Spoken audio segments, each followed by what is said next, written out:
Bienvenue! Un nouveau conflit majeur vient d'éclater au Moyen-Orient. Alors dans cette analyse, on va décortiquer ensemble les événements qui ont mené à cette opération Bouclier de Juda et on va voir ses toutes premières conséquences.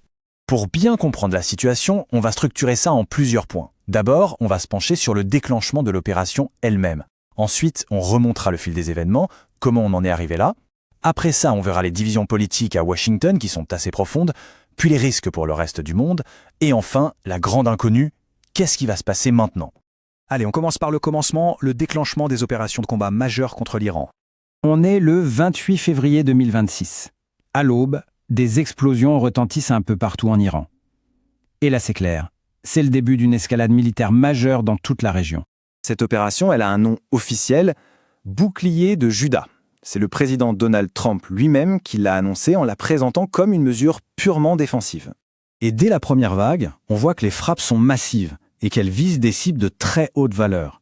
On parle de centres politiques en plein cœur de Téhéran, de sites religieux importants comme à Qom, et surtout d'installations nucléaires absolument clés comme celle d'Ispahan. Bref, l'envergure de l'attaque est vraiment sans précédent. Dans son annonce sur Truth Social, le président Trump a été très clair sur la justification.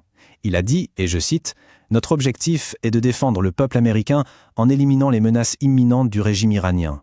C'est donc présenté comme une action préventive. » Ok, mais la vraie question c'est comment on en est arrivé là? Parce que, évidemment, une attaque de cette ampleur, ça ne sort pas de nulle part. C'est en fait l'aboutissement de plusieurs mois de tensions qui n'ont fait que monter, et d'échecs diplomatiques. En fait, tout s'est accéléré en l'espace de quelques semaines. Regardez bien, tout commence en décembre 2025 avec des manifestations massives qui éclatent en Iran. En janvier, les États-Unis envoient un signal très fort en déployant 2 groupes aéronavals dans la région. Et puis, le point de non-retour, c'est le 26 février, avec l'échec total des pourparlers à Genève. À peine 2 jours plus tard, l'opération Bouclier de Juda est lancée.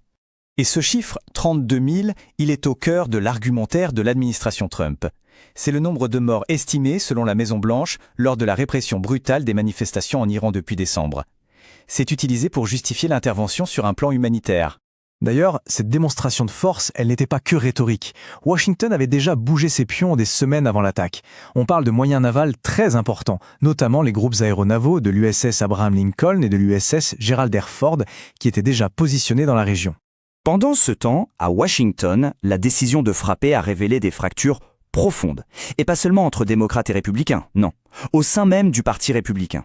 Du côté des démocrates, l'opposition a été immédiate et très ferme. Le leader Hakeem Jeffries a mis en garde en disant, je cite, « En aucun cas l'administration Trump ne devrait nous entraîner dans une autre guerre étrangère sans fin et vouée à l'échec, particulièrement au Moyen-Orient. » On retrouve la crainte d'une guerre sans fin et aussi la question de la légalité, puisque le Congrès n'a pas donné son approbation. Et c'est ça qui est fascinant, cette division au sein même du parti au pouvoir. Elle révèle un vrai dilemme stratégique. D'un côté, on a des gens comme le leader du Sénat, John Thune, qui poussent pour un changement de régime total en Iran, et de l'autre, des figures comme le sénateur Thom Tillis, qui est d'accord pour des frappes limitées, ciblées sur le programme nucléaire, mais qui s'oppose fermement à l'idée de renverser le régime, de peur de déstabiliser encore plus toute la région. Bon, évidemment, un conflit de cette nature ne reste pas confiné à la région, son impact est mondial, et il a immédiatement déclenché des signaux d'alarme, que ce soit sur les marchés ou dans les cercles d'experts en armement. La première onde de choc, elle est économique. Et tout tient dans ce chiffre, 20%. 20%, c'est la part du pétrole mondial qui passe chaque jour par le détroit d'Ormuz. Et ce détroit est maintenant au beau milieu d'une zone de guerre. Ça veut dire qu'un 1/5 de l'approvisionnement mondial en pétrole est directement menacé. Inutile de dire que ça a provoqué une volatilité extrême sur les marchés de l'énergie. L'autre risque peut être encore plus grave, il est stratégique. Des experts comme ceux de l'Arms Control Association tirent la sonnette d'alarme.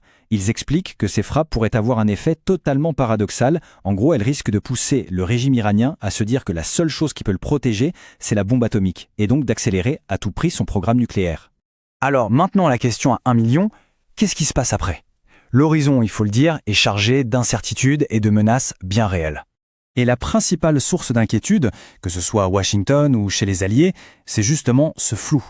L'administration Trump n'a pas présenté de stratégie de sortie claire. On ne sait pas quel est le but final, combien de temps ça va durer, ni comment on en sort.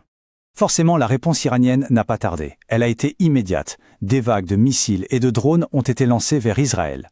Et des menaces très directes ont été proférées contre les bases américaines dans la région.